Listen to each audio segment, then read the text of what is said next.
C'est le temps de parler politique avec nos analystes. Ici, Antoine et Rodolphe. Bonjour à vous trois.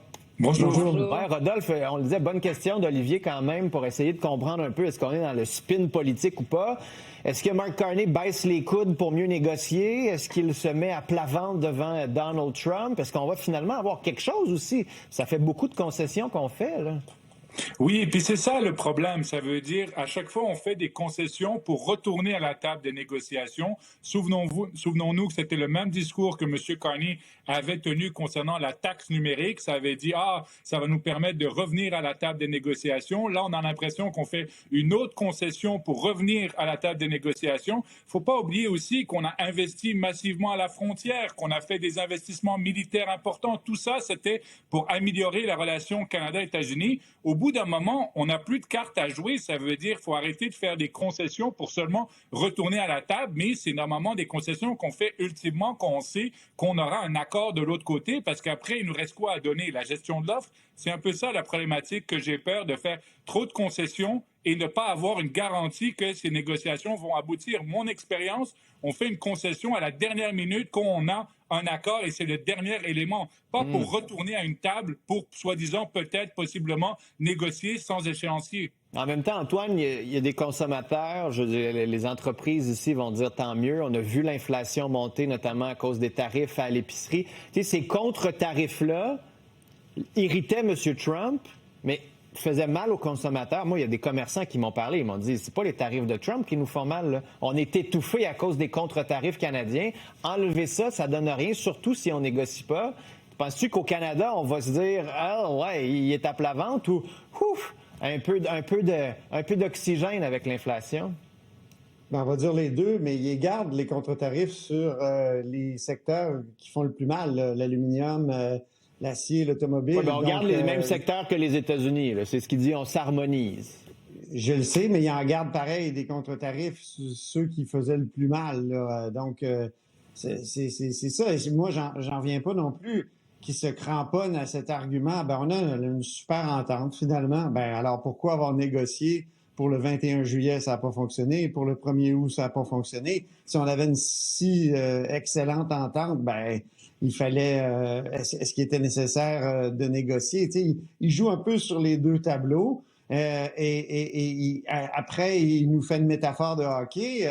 C'est mieux d'être plus dur en première période. On est prêt à jeter les gants, mais en dernière période, c'est dangereux parce que là, on peut avoir une pénalité. Est-ce qu'on est en dernière période? Je suis pas sûr de sa métaphore, d'ailleurs. Je suis pas sûr qu'elle fonctionne. Alors, c'est quand même un politicien qui s'est présenté devant les Canadiens en disant il faut être à l'offensive et qui, finalement, dans ce discours-là qu'il nous fait aujourd'hui, est strictement sur la défensive. Il dit on garde ce qu'on a, puis c'est super, dans le fond. Hey, on n'avait pas réalisé, on n'avait pas pris conscience à quel point c'était fabuleux.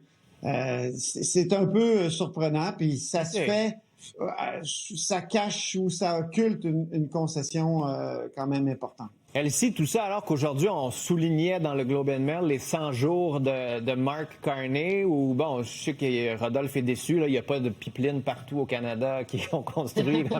Tu nous le rappelais cet été, mais en même temps, c'est quoi un peu le bilan de M. Carney aujourd'hui, là, 100 jours plus tard? Est-ce qu'on se dit, il change complètement de cap, il a bien fait, on est en bonne direction? Les sondages, en tout cas, montrent que les Canadiens sont plutôt satisfaits, là? Ben oui, effectivement, mais c'est sûr que les sondages, on sort de l'été. Normalement, l'été, c'est favorable là, aux politiciens en place, au gouvernement. Les gens sont moins attentifs. Aussi, je pense que les Canadiens, de manière générale, laissent la chance aux coureurs. Là, ils viennent d'arriver en poste. Donc, là, il a quand même fait son projet de loi initial avec la rencontre des premiers ministres. Il y a quand même eu des semaines, des semaines actives là, suite à sa prise de pouvoir. Bon, on se rappellera de la venue du roi. Je sais pas si c'était positif, mais en tout cas, il est venu. Il y a quand même eu les voyages aussi en Europe, cette volonté de Il retourne en Allemagne, là. Ben, c'est ça, diversifier notre économie. Donc, il y a des aspects positifs. Le projet de loi, où ça, bon, c'est sûr, ça reste très général pour accélérer les grands projets.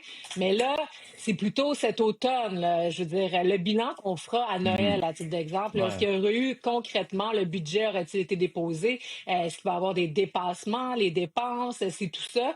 Donc là, on regarde. Je pense pas que les gens apprécient. Je suis pas sûre qu'il y a un amour perdu tant que ça avec M. Carney. Je pense qu'il est, c'est ça, il sera jugé vers Noël davantage, je pense. Moi, je dirais, c'est pas de la satisfaction. Vraiment, c'est on laisse la chance aux coureurs, comme le dit Elsie. C'est pas vraiment de la satisfaction parce que faudrait l'ajouter comme évidemment, option. il ne pouvait pas livrer tout en 100 jours, là. C'est normal, mais en même temps, il va falloir à un moment donné qu'il y ait des résultats. Il a tellement promis pendant la campagne. Puis, le fait qu'il n'y a pas de budget, il y a devant lui là, des semaines difficiles. Là. Il va falloir qu'il vraiment fasse des compressions majeures dans la fonction publique. En même temps, il doit augmenter les dépenses. Non, puis là, il l'a dit, il y a de l'aide pour l'acier, il y a de l'aide pour le bois. Tu sais, Rodolphe, c'est... Ouais, non, mais... Attendez, là, il faut qu'on regarde le bilan pour l'instant. Ça veut dire qu'il y a des attentes très élevées concernant le logement. On n'a pas encore vu, en tout cas, des gros chiffres. L'immigration, c'est pas réglé non plus avec les provinces, etc.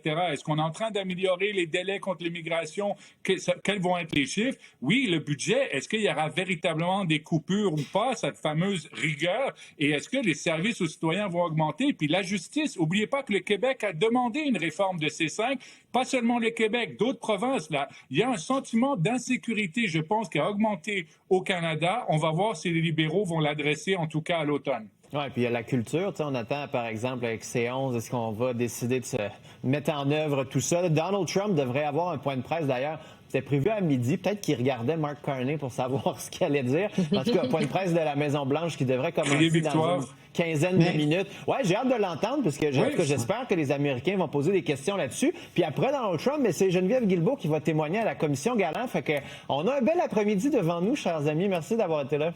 Salut. Merci. Merci. Salut.